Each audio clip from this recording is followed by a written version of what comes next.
because you are with your friends, because you are in public, you have stopped yourself from sneezing. Have you done this? Never do that.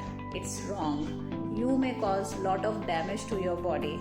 Do you know the maximum sneeze airflow velocity is 15.9 meter per second, and it is quite damaging. It may rupture your eardrums, it may cause problem to your throat, and in severe cases it can cause problems to the blood vessels present in your eyes and in your brain. Thank you for watching Q4 Curiosity.